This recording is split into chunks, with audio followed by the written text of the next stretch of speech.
Bonjour tout le monde, on se retrouve aujourd'hui pour une deuxième vidéo spéciale make-up. Pour ce tutoriel, j'ai choisi de maquiller une faceplate Unoa Biel que je vous montre ici et je vais vous montrer comment je suis arrivée à ce résultat, un jeune homme avec des taches de rousseur. Avant de commencer à maquiller ma faceplate, j'ai appliqué 3 couches de MSC et j'ai mis une couche de produit à chaque fois que j'étais satisfaite par mon travail. Juste avant d'appliquer le vernis sur les lèvres et les yeux, j'ai vaporisé une dernière couche de MSC afin de bien fixer le maquillage. Ayant décidé de maquiller un garçon, j'ai choisi des tons orangés et marron. La plupart des images parlent d'elles-mêmes, donc je ne vais pas vous faire la conversation pendant 10 minutes, je ne vais seulement vous expliquer les points les plus importants. Donc la première chose que je fais, c'est toujours de blusher la poupée. Donc je commence par mettre de la poudre de pastel sec au niveau des yeux, des joues, des lèvres. Si c'est une fille, j'en mets aussi au niveau du menton et du front. Vous verrez tout au long de la vidéo que je repasse plusieurs fois avec mon pinceau et mes pastels secs au même endroit. Entre chaque couche de blush, j'ai passé du MSC, sinon les pastels n'accrochent pas bien. Donc en résumé, vous blushez, vous mettez du MSC et vous reblushez par-dessus jusqu'à ce que vous ayez la couleur qui vous convienne. Quand j'ai fini de blusher, je passe aux sourcils. Pour faire mes sourcils, j'utilise un pinceau plat et du pastel marron la plupart du temps, mais vous pouvez utiliser n'importe quelle autre couleur. Donc je commence d'abord par poser tout simplement le sourcil là où je pense qu'il doit aller. Après je vérifie la symétrie et j'utilise une gomme pour effacer le pastel sec jusqu'à ce que j'arrive à un sourcil qui me plaise. N'hésitez pas à repasser plusieurs fois, effacer, recommencer jusqu'à vraiment avoir les sourcils que vous aimez. Vous allez voir tout au long de la vidéo que je le fais plusieurs fois. N'oubliez pas de mettre une petite couche de MSC quand vous êtes satisfaite pour ne pas risquer d'effacer les sourcils avec une mauvaise manipulation.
Tout à l'heure, j'avais marqué l'intérieur de l'œil avec un crayon noir et ensuite avec de la pastel sec. Maintenant, je vais peindre l'intérieur de l'œil avec un pinceau et de la peinture noire. Donc comme vous pouvez le voir, j'utilise mon pinceau Tamiya 000 dont j'ai parlé dans la vidéo des outils.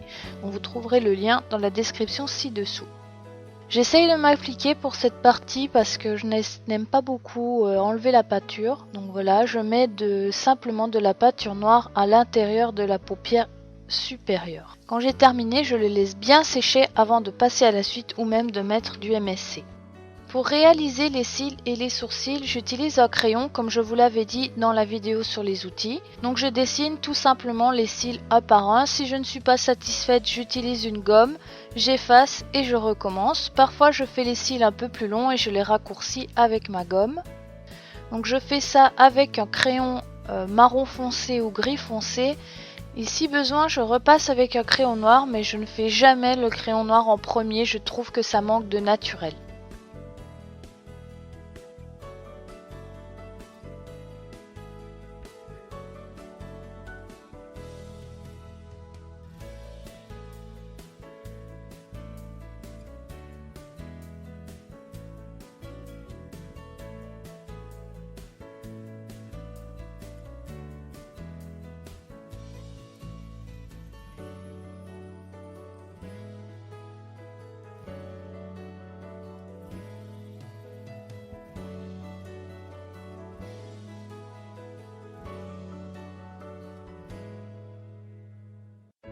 les sourcils, j'utilise la même technique que pour les cils, le crayon gris foncé ou marron foncé avec lequel je dessine chaque petit poil. Je vous invite à vous regarder dans le miroir et à regarder l'implémentation de vos sourcils avant d'essayer de dessiner ceux de votre poupée. Car non, les poils ne sont pas tous droits et parallèles. Si vous regardez bien, vous verrez que les poils partent en diagonale vers l'arrière et que dans la deuxième partie du sourcil, ils sont presque à l'horizontale.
Pour les taches de rousseur, j'ai commencé par poser un grand journal sur mon bureau pour éviter de repeindre toutes mes étagères. Ensuite, j'ai dilué de la peinture marron avec de l'eau. Il faut que le mélange soit très liquide. Vous prenez ensuite une brosse à dents que vous trempez dans la peinture et à l'aide d'un carton, vous allez gratter la brosse à dents pour envoyer des gouttelettes sur le visage de votre poupée. Le plus simple est d'envoyer des gouttelettes sur tout le visage et ensuite avec des cotons-tiges trempés dans l'eau, vous venez essuyer l'excédent de peinture. Quand vous êtes satisfaite du rendu général, vous prenez votre pinceau et vous pouvez rajouter quelques petites taches. Si vous désirez ajouter des grains de beauté, je vous conseille un marron un peu plus foncé que les taches de rousseur, mais surtout pas du noir.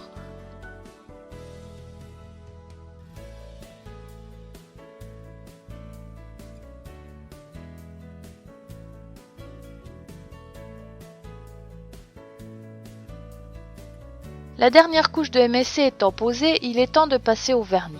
J'en mets toujours à l'intérieur de l'œil et sur les lèvres. Comme c'est un garçon, je ne mettrai qu'une seule couche. Si c'était une fille, je mettrais 3 ou 4 couches sur les lèvres pour un effet glossy. Et voilà, mon jeune homme est terminé. On se retrouve la semaine prochaine avec un tutoriel Fimo où je vous montrerai comment réaliser de délicieux cookies pour vos poupées. À la semaine prochaine!